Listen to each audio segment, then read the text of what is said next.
Welcome back, folks, to the WP-Tonic Roundtable Show. This is episode 252. It's our live roundtable show on Fridays at Pacific Standard Time. And we've got a full panel here. We've got some regulars, and we've got somebody who doesn't join us too often, but it's always a friend of the show. And I'm going to let Brian Jackson introduce himself first. Off you go, Brian. Yeah, so my name is Brian Jackson. I'm currently the Director of Inbound Marketing over at Kingsta, where we offer premium managed WordPress hosting. And then I do a lot of blogging and plugin development stuff on the side as well. That's great. I'm going to let Tom introduce himself. Off you go, Tom. Okay. My name is Tom McCracken. I'm the director of an interactive agency called Level 10 and also the lead developer on a product called Intelligence for WordPress. That's great. And I'm going to let my great friend John Locke introduce himself. Off you go, John. Excellent. My name is John Locke. My business is Lockdown Design. It's SEO for manufacturers and other blue-collar industries. I'm going to let Mendel introduce himself. He's been very, very strange towards me this morning. Off you go, Mendel. Well, I'm just hanging out. So I'm Mendel. I work at GoDaddy and work on the pro program there. Oh, look, I'm right side up. I was upside down, right? Anyway, excited to be here because y'all are a bunch of nerds and so am I. So yeah, that's great. And it's snowing in Austin, by the way. Oh, my godfathers! Yeah. Wow. To finish, I'm stunned by that. Morton, would you like to introduce yourself? Hello, I'm Morton. I'm an instructor at LinkedIn Learning and lynda.com, and I am here today. So you look worried that you actually came on here, actually, Morton. No, I'm fine. No, yeah. I don't think I can be after a week you've had. So there we go.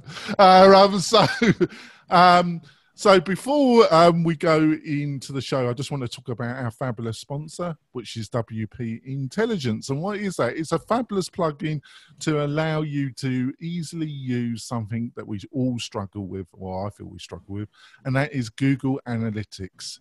It's a great plugin. You install it. It provides an enormous amount of added intelligence about what your Google Analytics does, and it just makes the whole thing a lot more pleasurable and understandable. So if that sounds interesting, and it would be interesting to me if I was listening to this, go to the show notes. There's a link there. It's totally free, and you'll have a great time with it. So on to the first part of the show, which is the news section. And I thought we'd start off with Matt Manoweg's State of the Word 2017. And who wants to start off with that? Please, somebody start with that. You're all muted. Oh, yeah, you forgot. Like Chris, we have one more person on the panel. Oh, right. Oh, God, sorry. Oh, I forgot. My fault. Sorry.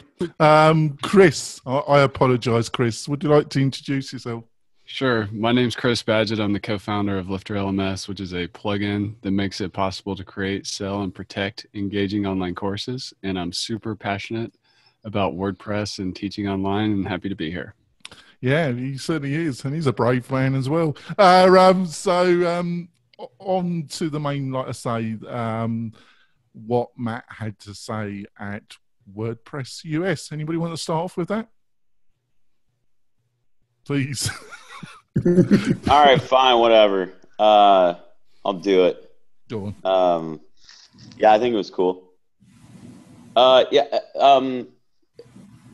It wasn't a huge departure from what we've seen in the past. It wasn't a surprise. If anybody was surprised by it, they were they've been living under a community rock for the past year. But some interesting conversations I had around that state of the word was just people are concerned about the future of the project, or more importantly, interested in the future of the project, how it's going to impact their business. I've heard conversations about forks. I've heard conversations about excitement for Gutenberg. I've heard conversations. A lot of people. Morton's name came up a lot. People were like, "That Morton guy, he's really been outspoken." I'm just kidding, Morton. Your name didn't come up at all. But I like there's a lot of questions. Is this going to affect builders? Is it not going to affect builders? What about the theming industry? Well, I'm ready to ride the train. We ride it, see where it goes. If it goes someplace weird, then we'll find something better. But right now, it seems like the best thing out there. So. Yeah, I totally agree with you. Actually, I think in some ways you're spot on with your analysis. Now, Morton, how did you find it, Morton? Is he? I think so for those of you listening who did not watch State of the Word and have no idea what we're talking about, the majority of and I'd like to point out there's some naughty panelists on this show that didn't watch it either. Yes. So every year at WordCamp US, Matt Mullenweg, who's the leader of the WordPress open source project, does a talk called State of the Word, where he summarizes what's happened to WordPress over the past year. And in previous years, he's shared stats about the community and a bunch of other stuff. And he also talks a bit about what's coming up. But the majority of the talk this year was about Gutenberg, which is the new interactive data layer that sits on top of WordPress, or will at some point in 2018, that completely changes the way we build content inside WordPress and the way we build themes, plugins, and everything else that interact with that content. So that's the context in which we are having this conversation. I think what's interesting, what they did right in that presentation was to spend as much time as it did on the live demo, because although there are people in the community who have either been paying attention to what's going on or who have tried to play around with the existing beta plugin, no one has really seen the combination of all the different pieces that have been worked on at the same time. So what they did was take all the little beta projects that sit under Gutenberg and smash them into one and demonstrate them all in conjunction with each other. And what became very obvious from the conference as a whole was even people who are in the WordPress community and who are deeply involved with the community and with the ecosystem and everything have been reluctant to try Gutenberg, likely because they tried it early on, so maybe April or May this year, at which point it was just broken and didn't work at all. And they've kind of pushed it off and said, I'm not touching this until it's ready. And they're only now realizing, oh, it's actually progressed really far since then. And this is not what it appeared to be before, which was an editor replacement. It is actually a complete rewrite of how WordPress handles content, both in the editor and everywhere else. So what we saw was this, or at least from my perspective, what we saw was this dramatic shift of thinking around the Gutenberg project within the community that was present at the event, from this is something that might happen in the future that I'll look at later, to this is something that's actually happening and it's not going to go away, and I need to look at it right now and figure out how our business is going to thrive under this new paradigm. And the State of the Word talk did a really good job helping people bridge that gap. Now the question is, if people inside the community only really got it at WordCamp US, which was last Saturday, we have a huge problem with the multi-million people outside of the community who use WordPress every day, who still don't even know that this exists, and who won't know until it ships. Because the genuine, like the standard reaction from everyone was, whoa, this is totally different. I need to spend time with this. but that was just the 2,000 people in a room. And the people who are going to watch that talk are also the people that are heavily involved. The rest of the people who use WordPress will not have seen this. And all our efforts now need to go towards informing the rest of the world that this is happening before it happens so they can get on board. Yeah, I totally agree with you. Just a quick follow-through question. What was your own feelings about your own presentation and how it went down? I don't remember what I said. I have to go back and rewatch it. All right. I think given fine. I mean, I can't really comment on my own presentation. I can say that Well, I wasn't asking. I was asking about the feedback that you got. Yeah, the feedback I got was what I expected, which is because of how Gutenberg has been presented, or how it presents itself and how it's been presented, the general understanding of it was that it's an editor replacement, but that is not what it is. No. And that's what I was hammering in at that talk was the editor is step 0.5 or step 0.1 of a much larger process that will eventually take over the whole view. And you can't think of Gutenberg inside the editor, which is what's happening right now. Everyone's saying things like, well, you can just confine it to the editor and then disable it if you don't like it and all that stuff. But that stops WordPress from developing further. It was never about the editor. They just happened to start there. And hopefully people are now starting to see that you can't think of it within the confines of the editor box. It has to be thought of as something that's going to grow bigger. And that's where all these plugins and themes and page builders and all this stuff has a role to play, but the role is totally different from what it was before. Yeah, I just wanted to comment, and then I think we go on to the next story because it's totally related to this. Is that fundamentally, I thought it was a very slick presentation myself. Matt normally is not a very effective communicator. I thought the other part, which is normally how it goes, is the question and answer session. I thought that was quite fascinating and how he dealt with that. With the live, I totally agree with what you said, Morten. The live demo was done really well, quite brave to do live demos. And overall, I thought Matt did an excellent job. So I think we go on to the next story, which is from Tony Perez. Gutenberg, the impact it has on the WordPress business ecosystem. Anybody, what about you, John? Do you want to start off with this? Yeah, definitely. And this ties in definitely. I think that this article looked at the changes that are coming to WordPress with, I don't want to say cynicism is too strong, but just kind of a mindful eye. And I think what Morten was saying before is very true. I think the people who make themes and plugins are well aware of how Gutenberg will affect WordPress itself. And one thing that stands out in this article where he said, if your product exists to make the WordPress experience easier, then the changes that are going to come in the coming year and years to follow will be impacted by this. So that's something to be aware of.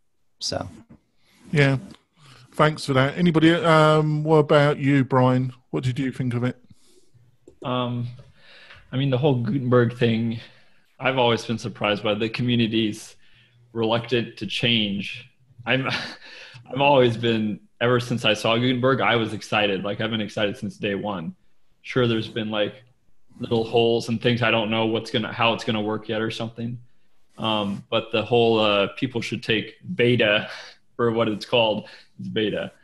And so it was funny to see articles coming out. I guess you could say, slamming Gutenberg, and then like that Morten was just mentioning, now like the focus is going the other way. People are now like seeing it again and they're coming back, and now it's almost like a positive spin all of a sudden. So it's weird to see the WordPress community's reaction to it. The two plugins I personally sell don't really deal with the editor at all, so I'm really not personally or really that involved with my own plugins. I think people that are doing more page builder stuff, things in the editor around content are probably looking at this very closely. since day one, I always, when I first launched it, I launched like the very first beta. So like it was just at that time in the text editor, like that's all there was. And I immediately thought of like how Medium does their content writing. And while I love WordPress, I always thought Medium got the content writing part right. Like it's so enjoyable to write an article on Medium compared to writing it in WordPress. And when I saw Gutenberg, I was like, oh my God, this is going to be amazing. So for me as a writer, and writing is something I do every day, I think it's going to make my life so much easier. And I'm actually really looking forward to it. Yeah. Before I go on to Chris and Tom, I just want to quickly, I think there's, I was going to use the word negativity, but it's not that, because there's two concerns. I think why so much, there's two camps around the expressed concerns about this whole project. There's the concern about how the thing was developed and how the decision-making process was done connected to this major step forward, and the data that was used to make the decision, and the decision hierarchy that controlled the decision making. There's that part. The second part is, I think if you're a freelance web developer, theme developer, and you've been getting a lot of your work as a subcontractor from agencies, what I know of how a lot of agencies work is that they're not all of them. It's a sweeping statement, but I'm just going to do a generality, is a lot of them are very price conscious, and especially with their subcontractors. And if they can have the possibility of cutting out a subcontractor on some of the work, they'll do it. And I think a lot of freelance developers that are in that sector, and it's a big sector of the market, feel a bit threatened. And I think rightly they should feel a little bit threatened, maybe not as threatened as it really works out, but that's my general view. What do you think, Chris? Is he still with us? Chris, come in. Chris, are you there? Well, all right, let's go on to Tom. What got any thoughts about this? Sure. Yeah, actually, the talk was interesting. It was very slick, but two of the things that coming from a world where everything is about content architecture, I'm wondering, where does content architecture? It looks like you're going to have to come up with completely new patterns. Either you're going to not deal with content architecture, or you're going to have to come up with completely new patterns of dealing with that in Gutenberg. And it seems, what I think is interesting is this idea of going after, the what was talked about in the article, of achieving the BHOG of 51%. That means you're going after a lot of basic brochureware websites. Sites that get no traffic, they're not looking to build results. And I think one of the things that's awesome about WordPress is it's fantastic for websites of people who want to get results. They don't want to do basic things and just have a word processor online. There's tools out there to do that. They actually want to get traffic. They want to convert. They want to sell. And so what I wonder is, I think almost would be, if it was me, I think, I would take the approach of, I'd like to get 51% of the top 100,000 websites, or the top million, not all the low liars. Let them go to just the page builders. And so that's the thing I don't know is, I've seen what the power is for, clients will quickly outgrow the need for just an online brochure, and they want to start having structured content. And I'm not sure how that's going to get done in something like, in something like Gutenberg. It might get figured out, but I think it's going to take a while, and there's going to be a lot of work to figure that out. I think that's a fantastic, very insightful, actually, Tom. Thank you so much for that. What did you think, Chris? Chris, are you there? I can see you, Chris. I'm here. Yeah, I'm here. Sorry. For me, one of the things, especially from Tony's article, was just in terms of how it impacts the industry. I think there's a leveling up happening where premium products and themes that are exploiting a gap in the market, an inefficiency, are going to have a harder time than the ones that are, really adding innovation on top of the WordPress foundation. So for a long time, themes and some plugins have been doing things to bring in visual building and a better front end experience. But it's a thing that happens in business in any industry. You can only exploit a gap in the market for so long before, the majority kind of catches up.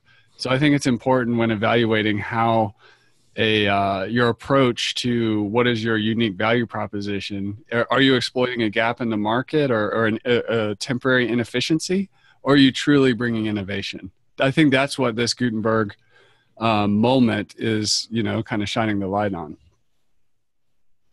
Oh yeah, I think that's really great. I'm just going to ask Morten. I thought Tom's insight to this, Morten, just to wrap this part up, Morten, was very insightful. Would you pass any comments to what Tom said? The answer is yes. None of this has really been considered. It's by the way, one comment. Morten's talk was that everyone was talking about it. The next day, everyone I said, "What's your favorite talk?" And everyone talked about Morten's talk. Yeah. Well, thank you for that. I think it's up so people can watch it and judge for themselves. It's up on WordPress TV now. One of the big challenges that we are going to face right now is, or in the next year, is we need to figure out how to evolve WordPress's data structure to fit more with what Tom was talking about, which is proper content architecture and hierarchy. Because right now, WordPress works on a content blob that has all the content inside it, and then possibly a meta settings blob that has all your custom fields in it, which is completely crazy because that's not how we should be handling data at all. And Gutenberg has a potential of handling that problem very cleanly. However, it doesn't do that right now. The only thing Gutenberg does currently is the majority of your blocks will just end up being in the content blob, just like it is now. And then if you make a repeatable block, the repeatable block goes in a repeatable blocks content custom post type, but then all your repeatable blocks just goes in a custom post type that's called repeatable blocks. So you'll have to know which ones it is and do a search inside that and your custom post type to find the right one. And if you have a lot of repeatable blocks, they'll get really unwieldy to manage. Now, the response to that will probably be putting in categories or something like that on them. So it's just, there is a huge discussion around architecture that needs to be had. There's also a huge discussion about whether or not we should use Gutenberg as the platform to re-engineer the backend of WordPress and figure out how to handle that properly. That was never done before. The concern has always been that backwards compatibility blocks it, but I think there are ways of getting around that problem, most likely by literally forcing a platform shift at 5.0. So you say, if you want to stick with old WordPress, you get up to 4.9.x, but you don't get any further. And then from 5.0 onwards, we upgrade PHP versions, we clean up all the crap that's inside WordPress core that shouldn't be there anymore. We basically start fresh, re-engineer the data structures and do everything, and then produce some sort of conversion layer that allows old data to go into that new landscape. That has been proposed before many times, and it's always been shot down just because of backwards compatibility as like an absolute, we're not having this conversation because backwards compatibility. Considering what Gutenberg is trying to do, this is actually necessary to get where Gutenberg wants to go. If we don't do it now, it will never happen, because if Gutenberg version 1 rolls out using the data structures the way they are now, there will be no drive within the community to change it later. So we're at a pivot point here where, some very tough decisions need to be made by a lot of people, and then they need to follow through with them and just force change forward. Whether or not that's going to happen is impossible to say at this point. But what Tom was talking about can only be solved if we actually re-engineer WordPress on the back end, because otherwise Gutenberg is just a shiny UI layer on top of what WordPress is right now, and it doesn't solve any of our problems.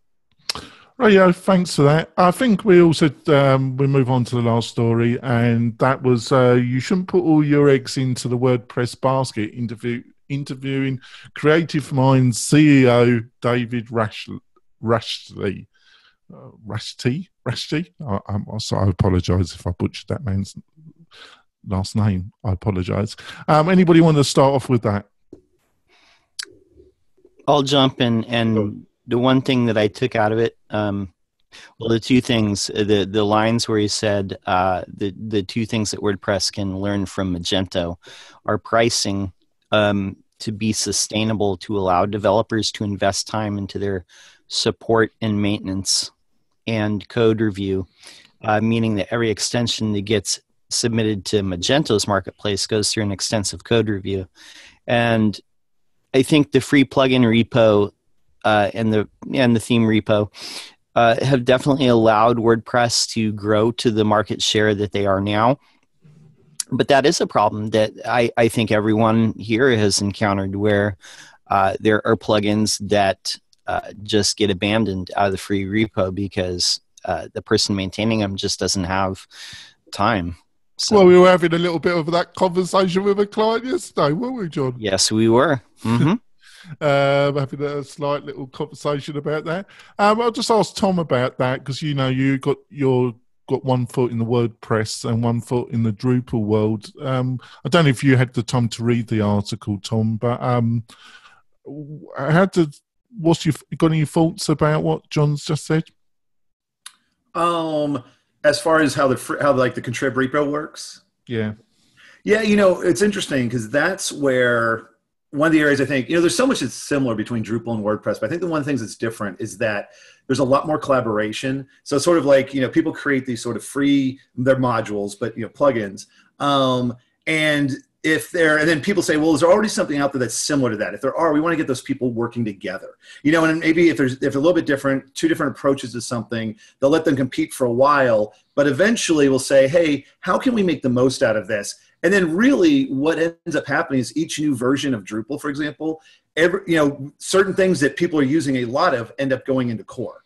And so that's why we've got things like fields and views and all this kind of stuff into core.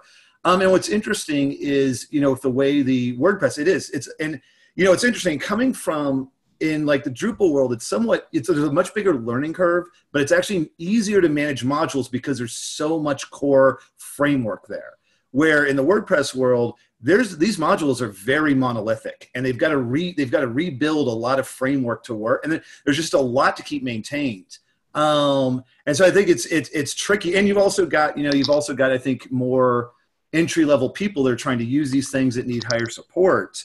And so I think there's a lot of challenges with that approach in the in the WordPress contrib repository. What did you think of the article, Mendel? Did you manage to read it? Yeah. So, couple things to level set. WordPress is the most vibrant community of functional plugins for small business and small design developer shops in the world. There's none better, in my opinion. And the community ecosystem is the best as far as open source projects. That's fact. The plugin repository, the free plugin repository, is actually much better than Drupal's in many ways, and much better than other projects, not in functionality, but in usability for end users. And I think that's where WordPress excels. And I think that's where it needs to keep excelling to enjoy additional market growth. That being said, Drupal's ecosystem is awesome. Their community is awesome, and the plugin repository is great too. Not discounting that, just saying for this particular type of user, small business user or the small design developer community, it's better. That said, there probably is a need for certifying plugins, but probably I would suggest in a different way. So instead of certifying all plugins, or every time a plugin is uploaded, it goes through a review process. A host, a large design shop, some collective of contributors should get together and create a certified plugin program that basically completes a code review, completes a security review, and that particular plugin is listed as a reviewed and certified plugin within the repository. Whether or not that will happen would be probably a pretty political issue. Drupal, because Tom brought Drupal up, they actually do a much better job of giving credit to companies, organizations, and contributors that contribute things like code reviews or core patches and things like that. They actually provide recognition.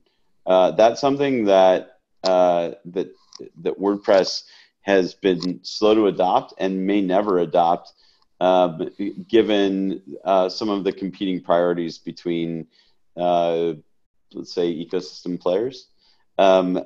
So that's what I would suggest as a step forward for things like free plugins. But overall, it's the best open source content management system project out there.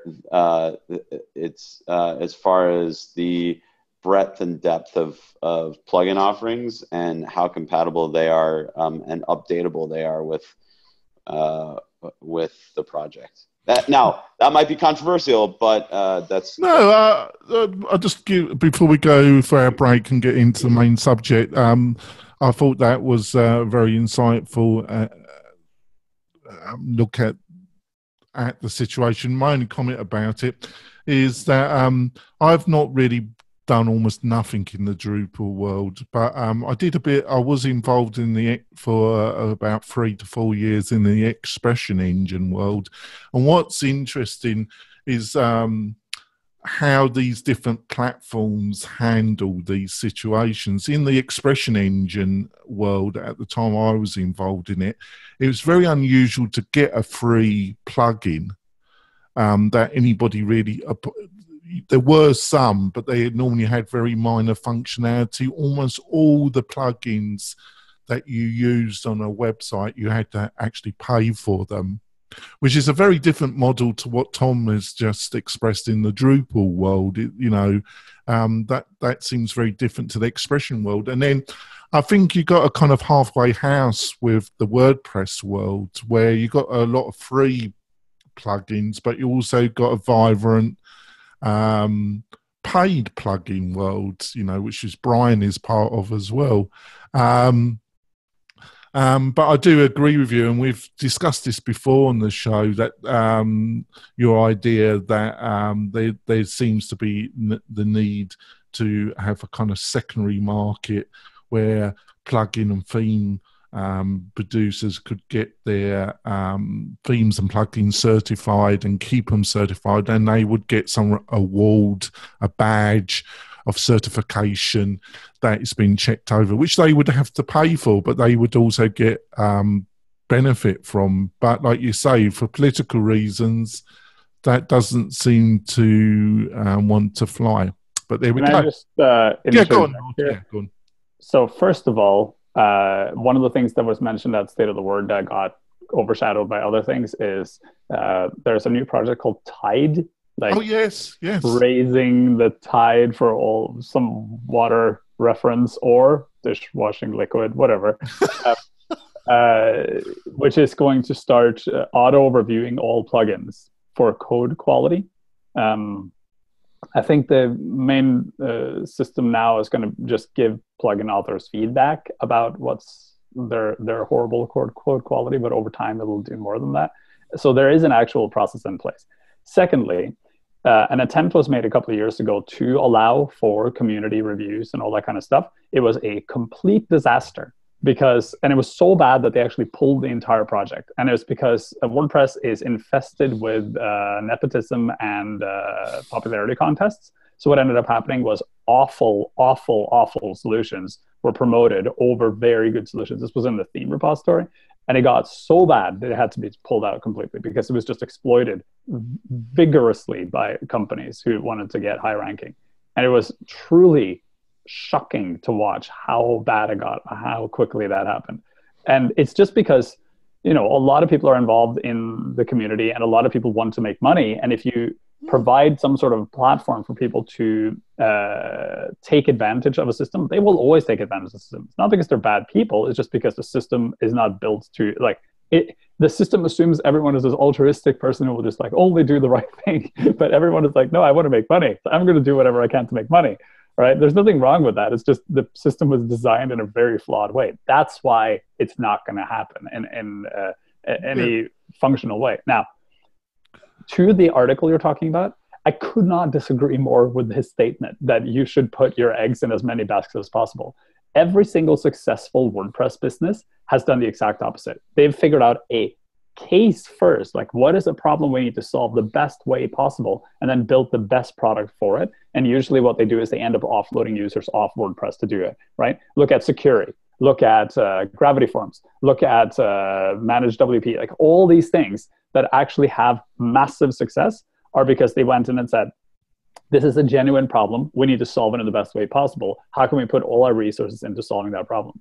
Now, if you're starting out and you want to figure out what problem you should solve, you can make a bunch of really functional but simple plugins and ship them out and see which one takes off. And then once you see one that's successful, then you funnel all your resources into that one plugin and build something large out of it. But the key to it is you have to start with a solution to a real problem. This approach that says, I'm going to build a bunch of plugins and earn money, is not actually how it works, right? You have to start with, I'm going to solve a problem. And if I solve that the best way possible, people will want to pay me for that solution. That's how you make money. Yeah, I just want to quickly respond and then move on to the break. Fundamentally, the first part of your answer is, I was aware of what happened to the theme. My response to that is that it was the way it was designed and handled. It was a disaster. What I'm suggesting is that they only concern themselves with code quality and security, and you get the badge. It was this whole thing where you ended up on the top, and then you could sell 1 million of your theme. Was the whole problem with that. And I'm sorry you're probably right because of how that ended in the disaster, which it was. It probably, for understandable reasons, those that run WordPress aren't too keen to get involved with it again. But I think they're wrong, basically. But there we go. And the second part, I see where you're coming from, but my only response is that business isn't like black and white, Morten. There's a kind of grey area where, people, there's different ways of doing business in a way. But in general, I would agree with your second point as well. So we're going to go on to our break, folks. We'll be back. We're going to be talking about getting success with affiliate marketing. We'll be back in a few moments, folks. We're coming back. We've had a lively discussion. I think it's been respectful and interesting and amazing panel. So we're going to start about affiliate marketing and how to be successful with it. Let's start with Brian, because I know you've got a fair bit of experience with this, and I asked you to come on the show because of your experience around that. Would you like to start off the discussion, Brian? Yeah, sure. I think we have an affiliate program obviously at Keensta, and then I have an affiliate program for our premium plugins, which aren't on the repo on purpose because of our earlier things we've mentioned in the earlier discussion. But Oh, before we go off, I just want to ask you about that. Was it a difficult decision not to have it on the free, decide not to do that? I mean, I think that's a decision every developer has to make at some point when they develop with WordPress. Like, you want to go to the freemium model, push people to your premium product and try to take advantage of the traffic and all the eyeballs on the repository? Or do you want to go just premium on your own site, lose all that traffic and take longer building your plugin? I think that's kind of, there's advantages and disadvantages to both ways. Right. We chose to skip the repo and just do it ourselves. And I can say after, it's been about 1.5 years now since we launched our first plugin, we couldn't be happier with that decision. It's just a lot of time and headaches and everything. Oh, that's great to hear. So I'm sorry to interrupt. I apologize there. Oh, no, that's fine. On to the affiliate. As far as the affiliate stuff goes, what I've seen, and in past companies, I've been involved with affiliate programs too. And I've always seen like the top 5% of your affiliate earners are what's going to earn you all your money. The other 95% is just going to be complete crap.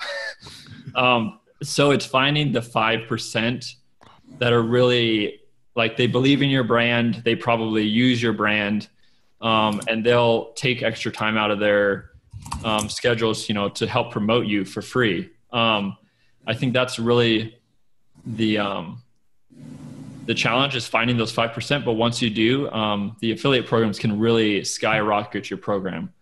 And of course, it's, in my opinion, it's way better than pay-per-click, which can sometimes be just a money drain if you're not doing it correctly. So affiliate programs, technically they're free other than the time you have to put into them. And then people literally market your product or plugin for free. So it's really a win-win in most situations. I was going to ask you a follow-up question. It's linked to the kind of professional online marketer that, there's these courses and these whole areas where people promote, either say train people so they can make a living by promoting affiliate products.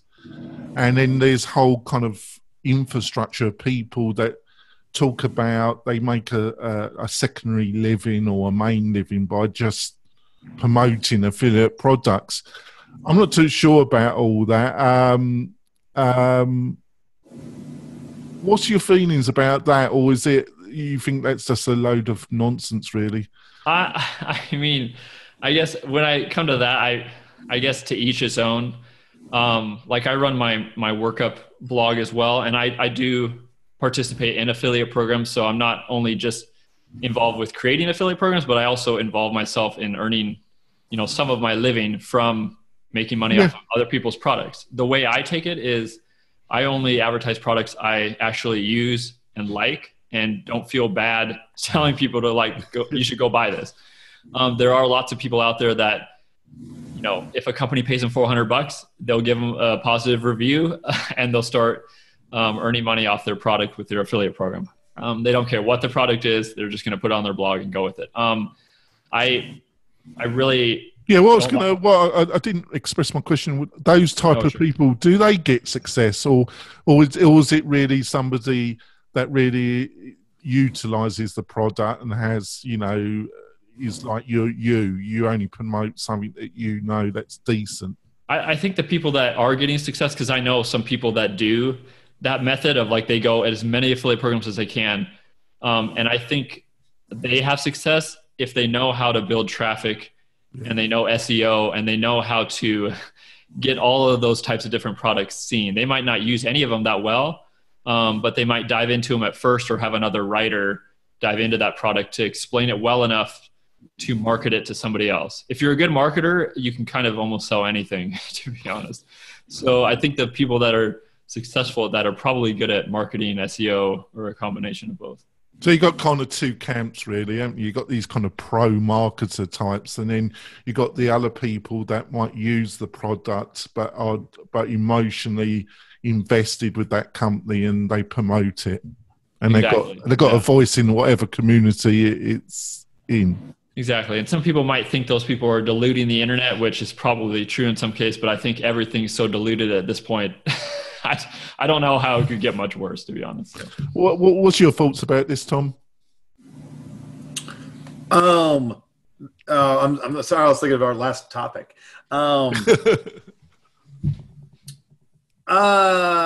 You know, I mean, as far as most of the information products that we've done have been much more around building funnels for selling bigger things. So they're teasers into things.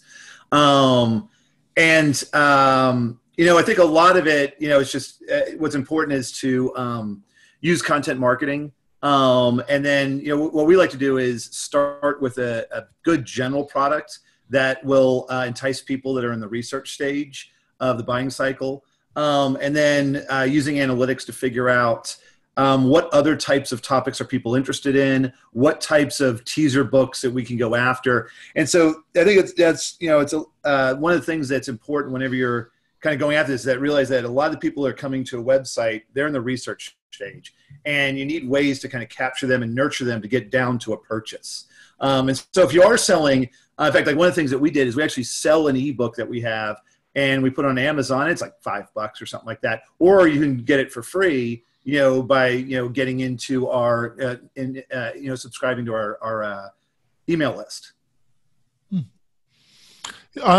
What's your feelings about affiliate marketing, John?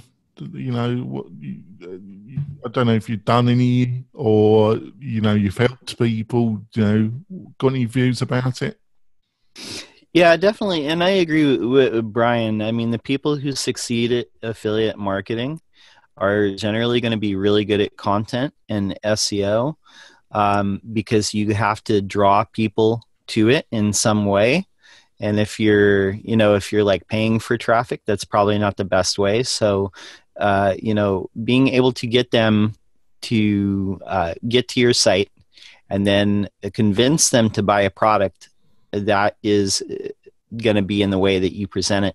I think it's really important too. I mean, because I have some affiliate links on my site as well, but it's all stuff that I use. I would never recommend anything that I don't use. I know there are articles out there, and sometimes you'll see them, especially around the low end of the hosting market. You'll see like these reviews where it's like, we recommend some like $3 a month hosting, and it's just, there's no credibility to it. But some people, shill for that. I think if you're going to succeed at affiliate marketing, it's best to kind of, you have to use the product. You have to have some credibility there, but you have to present it in a way that's unbiased.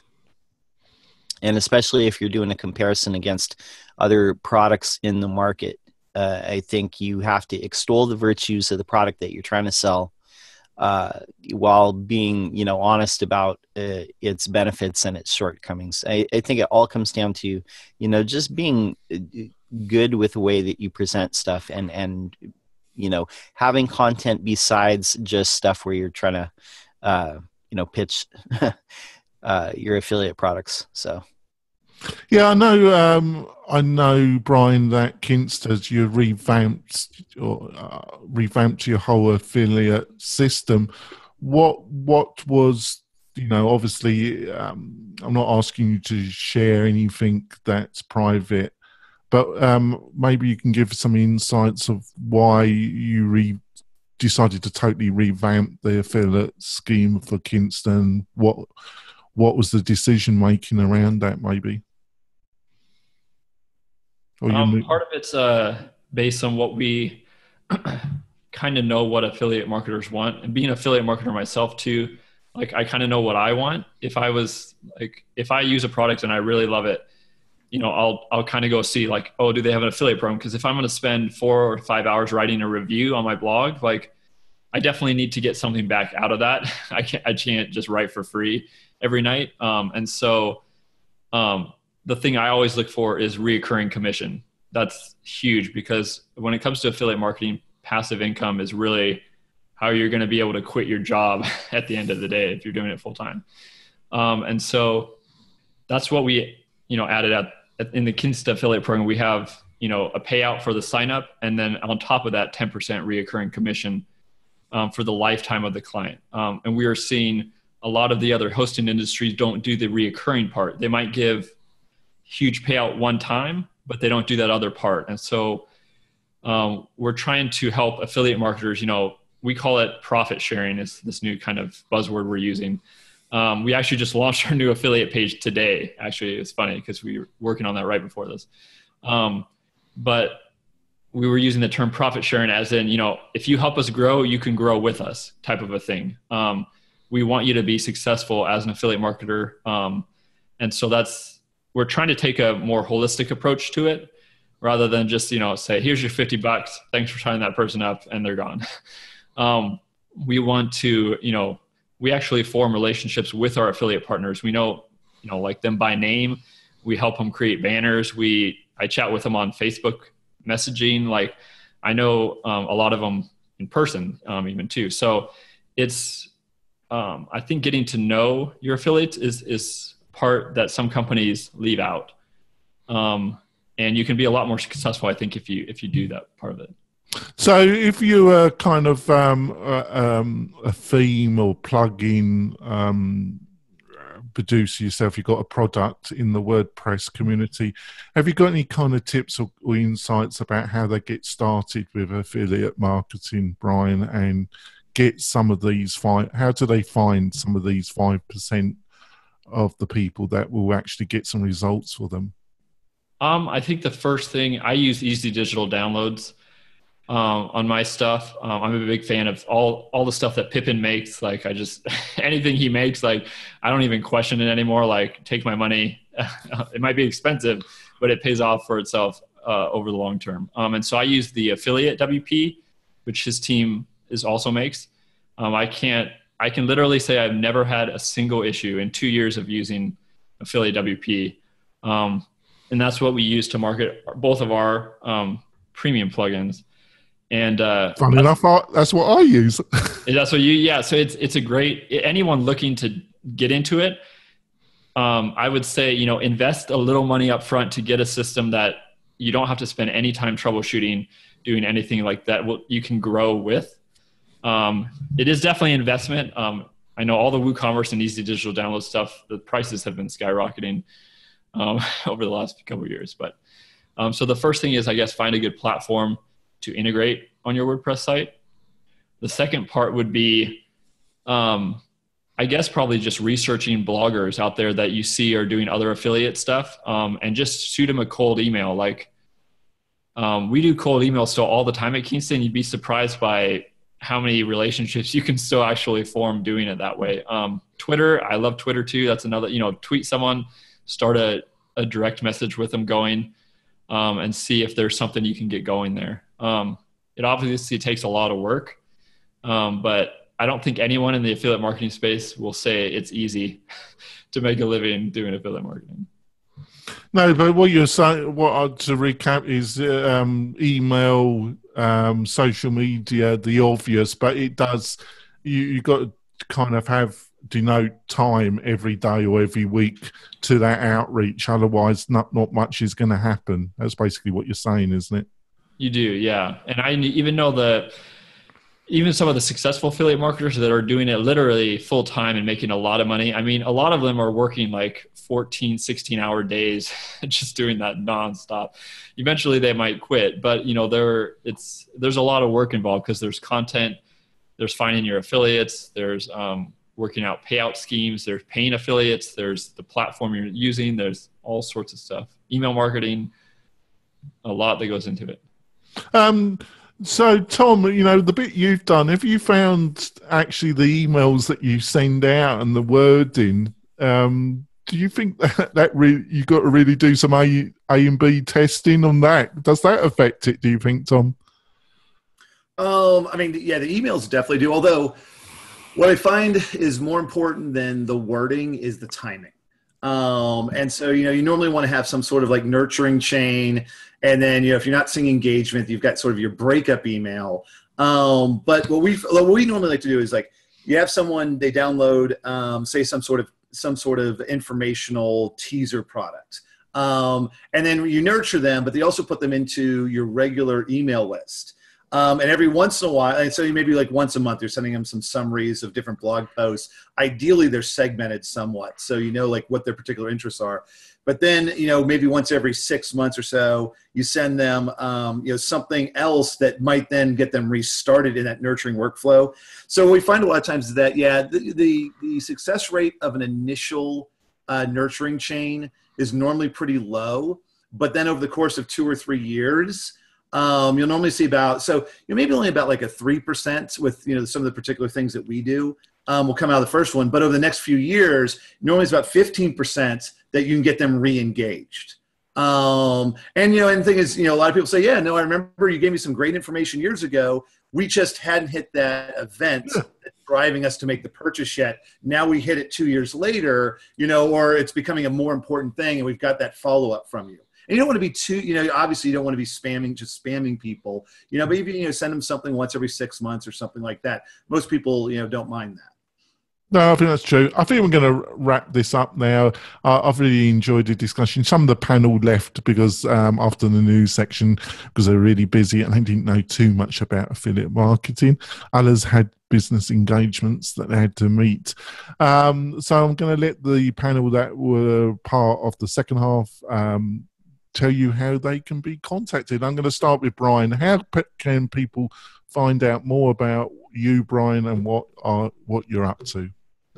You can find me. I'm always blogging over at Keensta.com, or you can, my marketing blog is workup.com, or I'm always on Twitter. It's Brian Lee Jackson. Yep. And Brian, he's one of the nicest and people I know in his area, and he's very busy, but he's approachable as well, folks. So I think if you've got an interesting question or something, Brian will respond. Tom, how can people get hold of you and learn some more about you, Tom? Sure. The best way to learn things is intelligencewp.com. And if anyone is looking for better data to make smarter decisions around their web efforts, it's a great free product to try out.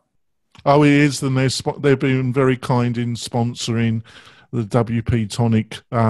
But also, Tom, there's not much that Tom doesn't know about Google Analytics. He's passionate about it and utilize the plugin. But the great thing is you get access to Tom and his team, which is fantastic value in its own right. And on to my friend, John Locke. How can people get hold of you, John? Well, you can find me at my website, which is lockdowndesign.com, and I'm pretty much Lockdown Design like everywhere, Twitter, Facebook, LinkedIn. How do people get a hold of you, Jonathan? Before that, I just want to plug out to John. John is a fantastic developer, but not only that, he really knows his SEO. So if you're looking for that combination of somebody that's a really great developer but also has that SEO insight, give John a call because he's the right guy. How to get hold of me? It's quite easy, folks. You can get us on the Facebook page. We started a group, done nothing with it, but we'll be doing more stuff on the group and getting people to join it. And we'll be having some links on the website so you'll be able to join the group really easily, because we love to get more feedback from our listeners in 2018. That's one of our main objectives, and to build a real community around the WP-Tonic website and this podcast. Or you could try Twitter. There's WP-Tonic on Twitter, or you can directly Twitter me at Jonathan Denwood.